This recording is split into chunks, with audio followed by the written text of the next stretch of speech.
बीच अल cargo logistic के भी numbers आए और साथ ही कंपनी के टॉप मैनेजमेंट के तौर पर रवि जाखड़ हमारे साथ जुड़ चुके हैं।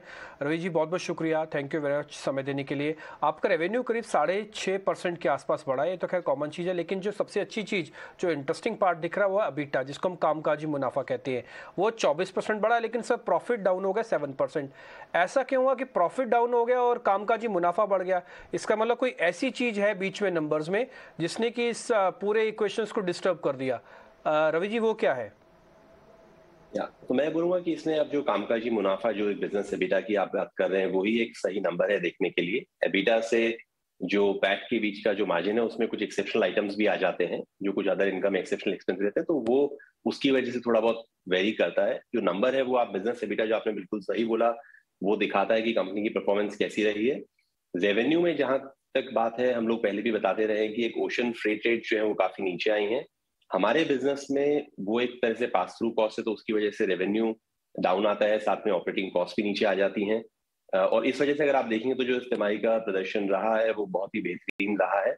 और इसकी वजह है कि अगर आप देखेंगे पिछले 2-3 साल में जो एक हमने पूरा एक ट्रांसफॉर्मेशन इनिशिएटिव्स के थ्रू एक global digital logistics platform create किया है। और हमारे पास ऑलरेडी एक वर्ल्ड का लार्जेस्ट एलसीएल नेटवर्क है, जो कि बहुत ही ज्यादा एक स्ट्रॉन्ग और एक यूनिक वैल्यू प्रपोजिशन है, क्योंकि वो किसी और के पास में वो कैपेबिलिटीज नहीं है। तो अभी डिजिटल ट्रांसफॉर्मेशन के बाद में हम एक बहुत ही यूनिक सिचुएशन में, जिसकी वजह से अगर आप देखेंगे तो ये जो क्वार्टर है बहुत ही इंटरेस्टिंग है, क्योंकि जहां कंपनी की परफॉर्मेंस बढ़ी है गत वर्ष के कंपैरिजन में भी, इवन पिछले क्वार्टर के कंपैरिजन में भी, डिस्पाइट ओशन फ्रेट रेट्स बहुत नीचे आने के बावजूद भी, तो उसका रीजन यही है। अगर मैं स्पेसिफिक कुछ मार्केट्स का आपके साथ में डेटा शेयर करूं, तो यूके जैसी कंट्री में जहां पे ऑलमोस्ट पूरा जो हमारा मेन एलसीएल मार्केट है वो मार्केट 25% डाउन था। यूएस में एक्सपोर्ट्स में कंपटीशन जो है हमारा, वहां पे 15% तक उनके नंबर्स डाउन है। वियतनाम जो एक मेजर मैन्युफैक्चरिंग हब ऑल्टरनेटिव के रूप में पिछले 2-3 साल में उभरा है, वहां पे पोर्ट वॉल्यूम्स 30% डाउन है। तो ऐसी तमाम हेडविंड्स के अगेंस्ट बिजनेस ने एक रोबस्ट परफॉर्मेंस दी है, क्योंकि हमने एक रेजिलियंस बिल्ड करी है अपने बिजनेस में, जो एक डिजिटल ट्रांसफॉर्मेशन और जो पूरा एक हमारा एक यूनिक एलसीएल नेटवर्क है उसकी वजह से है। तो कॉन्टेक्स्ट थोड़ा सा जरूरी हो जाता है। परफॉर्मेंस डेफिनेटली स्ट्रांग है, बेहतरीन है पिछले क्वार्टर से और बहुत ऊपर है पिछले साल से। और ये और इम्पोर्टेंट हो जाता है क्योंकि बहुत सारी मैक्रो हेडविंड्स इस क्वार्टर में रही हैं। ये जो बात आप बता रहे हैं कि इस क्वार्टर में थोड़ी मैक्रो हेडविंड्स नजर आई, अभी यहाँ बैठ के विजिबिलिटी कैसी आ रही है second half of the year के लिए? जब आप बात कर रहे हैं, जो आप डेटा देख रहे हैं, जो आप क्लाइंट से बातचीत कर रहे हैं, क्या विजिबिलिटी आ सकती है? तो इसमें मैं कहूंगा कि जनरली जो अपना जुलाई अगस्त के पास से एक मोमेंटम ग्लोबल ट्रेड में आना शुरू होता है, जो ग्लोबली क्रिसमस का सीजन होता है, वो उस तरह का मोमेंटम इस बार नहीं था। लेकिन जो अच्छी चीज है वो ये है कि क्वार्टर खत्म होते होते सितंबर का महीना थोड़ा सा वीक था, लेकिन अगर हम अक्टूबर की बात करें तो थोड़ा सा एक उसमें पॉजिटिव अपटेक है। जो ग्लोबल ओशन फ्रेट मार्केट है वो तकरीबन 3-4% डाउन था पिछले साल के कंपैरिजन में, ओवरऑल पिछले क्वार्टर में। लेकिन अक्टूबर में मोमेंटम थोड़ा सा पॉजिटिव शिफ्ट होता हुआ लग रहा है।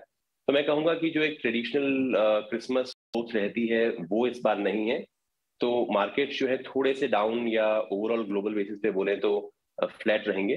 कुछ कंट्रीज में रिकवरी आएगी, इससे चाइना के जो लॉकडाउन है वो ऑलमोस्ट काफी हद तक डिमिनिश हो गए हैं, खत्म हो गए हैं।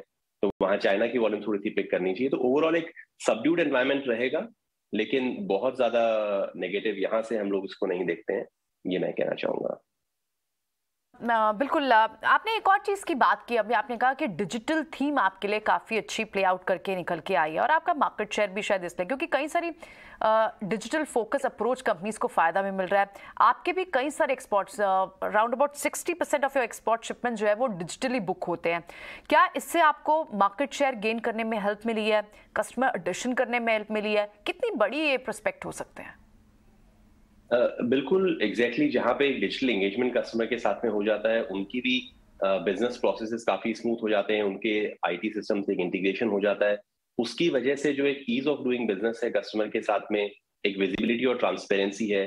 जो मार्केट इतना वॉलेटाइल है, वहां पे कस्टमर को शिपिंग रेट्स और डोर टू डोर रेट्स चाहिए होती हैं। आज हमारा जो EQ360 प्लेटफॉर्म है वो कुछ सेकेंड्स में ग्लोबली ऑलमोस्ट 50 से ज्यादा कंट्रीज में डोर टू डोर की रेट्स प्रोवाइड करता है, जहां पे कन्वेंशनल प्लेयर्स को कई बार 2 से 3 दिन भी लग जाते हैं रेट प्रोवाइड करने में। तो डेफिनेटली जो डिजिटल इंटीग्रेशन है कस्टमर्स के साथ में, जो पूरा प्लेटफॉर्म ने क्रिएट किया, उसका बहुत फायदा होता है, क्योंकि वो हमें एक यूनिक सिचुएशन में एस्टेब्लिश करता है, जहां पे हम अपने कस्टमर्स को बेहतर सर्विस दे पाते हैं और साथ में कॉस्ट पे भी एक थोड़ा सा कंट्रोल आता है, जिसकी वजह से हम अपने मार्जिन्स को मेंटेन कर सकते हैं despite all headwinds and pressures. ठीक है रवि, एक चीज़ आपसे पता करनी है, मैं ये नंबर्स को छोड़ के ज़रा पूछ रहा हूँ आपसे, क्योंकि आपका 180 देशों में कारोबार है भारत से कनेक्टेड होके, तो आप मेरे को ज़रा ये बता सकते हैं कि किस इंडस्ट्री से आपको ऑर्डर ज़्यादा मिलते हैं, एक्सपोर्ट इम्पोर्ट की तरफ से ज़्यादा हो रहा है, और ये भी बता पाएंगे कि किस में आगे बढ़ने की प्रोबेबिलिटी, क्योंकि आपका तो कई सालों का एक्सपीरियंस है ना, थोड़ा हमको आइडिया लग जाएगा सेक्टोरियली, हम समझ पाएंगे उससे। जी, तो मैं सिंस आपने बात रेस करी तो मैं एक अपॉर्चुनिटी लेना चाहूंगा ये भी क्लैरिफाई करने का कि जो हमारी कंपनी है वो 180 देशों में ऑपरेट करती है और ये इंडिया सेंट्रिक बिजनेस नहीं है। तो ऐसा नहीं है कि जैसे कुछ एक्सपोर्ट कंपनीज का रहता है कि आप इंडिया से 100 कंट्रीज में 150 कंट्रीज में एक्सपोर्ट करते हैं। हमारा जो बिजनेस है वो एक ट्रूली ग्लोबल इंडियन मल्टीनेशनल है, जहां पे काफी हद तक इनफैक्ट जो हमारा लार्जेस्ट बिजनेस है उसका शायद 80% बिजनेस तो इंडिया में टच भी नहीं करता है, चाहे वो नॉर्थ अमेरिका चाइना के बीच का ट्रेड है, अटलांटिक ओशन के अक्रॉस ट्रेड है।